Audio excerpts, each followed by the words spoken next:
दुनिया के सबसे बड़े लीडर्स जब एक छत के नीचे जमा होते हैं तो दुश्मनी और साजिशें भी अपना रास्ता कहीं ना कहीं से ढूंढ ही लेती हैं।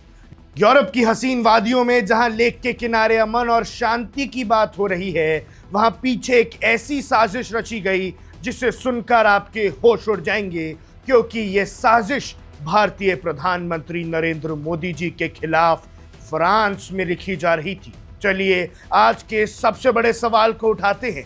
क्या यूरोप की धरती एक बार फिर भारत के खिलाफ चलने वाली एंटी इंडिया एक्टिविटीज का सबसे बड़ा अड्डा बनती जा रही है, और कैसे फ्रांस की सिक्योरिटी फोर्सेस ने आखिरी मौके पर एक बहुत बड़ी साजिश को नाकाम कर दिया है। दर्शकों, फ्रांस के एक बहुत ही खूबसूरत लेक साइड टाउन है एवियान-ला-बेन। इन दिनों ये जगह पूरी दुनिया की मीडिया का केंद्र बनी हुई है, क्योंकि यहां चल रही है 52nd G7 समिट। दुनिया की सबसे बड़ी इकोनॉमीज के लीडर्स यहां मौजूद हैं। भारत के प्राइम मिनिस्टर नरेंद्र मोदी भी इस हाई प्रोफाइल समिट में हिस्सा लेने पहुंचे हैं, लेकिन इस माहौल के बीच बैकग्राउंड में चल रही थी एक बहुत ही खौफनाक प्लानिंग। G7 वेन्यू के बिल्कुल पास फ्रेंच पुलिस ने एक बड़े एक्शन में बैंड ऑर्गेनाइजेशन 6 फॉर जस्टिस से जुड़े कई खालिस्तानी एक्सट्रीमिस्ट को अरेस्ट कर लिया है। अब आप पूछेंगे कि ये लोग वहां क्या कर रहे थे। सोचिए दर्शकों,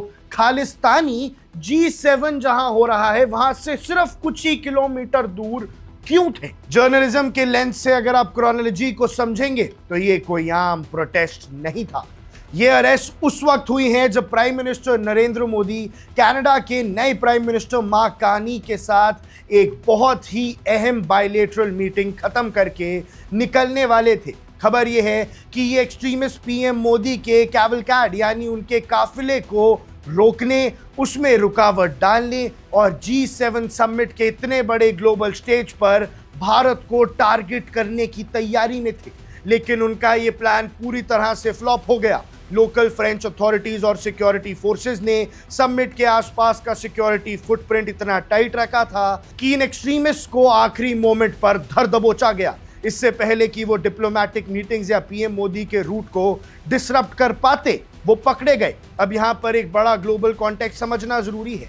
ये समिट सिर्फ इन खालिस्तानी पकड़ धकड़ की वजह से ही चर्चा में नहीं है। एवियान-ला-बेन के थोड़े से ही फासले पर स्विट्जरलैंड का जनीवा शहर में तकरीबन 20,000 एंटी G7, एंटी कैपिटलिस्ट और प्रो पैलेस्टीन प्रोटेस्टर्स जमा हैं। हालांकि वहां शुरुआत अमन के साथ हुई थी, लेकिन बाद में कुछ ग्रुप्स के राइट पुलिस के साथ झड़प हुई और पब्लिक प्रॉपर्टी को भी नुकसान पहुंचाया गया। यानी एक तरफ एक बड़ा जनमुखी उबल रहा था और दूसरी तरफ इस पूरे हल्ला गुल्ला का फायदा उठाकर खालिस्तानी तत्व पीएम मोदी के खिलाफ एक साजिश को अंजाम देने की फिराक में थे।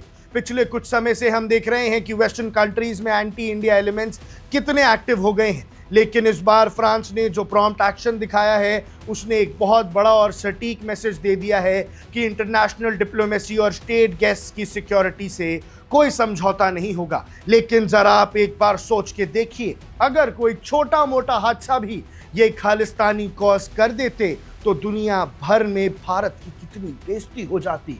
अगर पीएम मोदी के काफिलों को ये खालिस्तानी रोक देते तो पूरी दुनिया में एक नया मुद्दा बन जाता। 6 फॉर जस्टिस जैसे बैंड ऑर्गेनाइजेशंस के लोग बार बार विदेशी धरती पर भारत के खिलाफ जहर उगलने और साजिश रचने का काम करते हैं, लेकिन फ्रेंच पुलिस के इस कदम ने उनके हौसले को रोक दिया है। G7 समिट की इस बदली हुई सिक्योरिटी सिचुएशन और ग्लोबल अपडेट्स पर हमारी नजर लगातार बनी हुई है। आपको क्या लगता है, क्या वेस्टर्न कंट्रीज को अब एंटी इंडिया एलिमेंट्स के खिलाफ और ज्यादा सख्त एक्शन लेने की जरूरत है? अपनी राय कमेंट सेक्शन में हमें जरूर बताइएगा। अब देख रहे हैं वन इंडिया, मैं हूं आकृष कौशिक।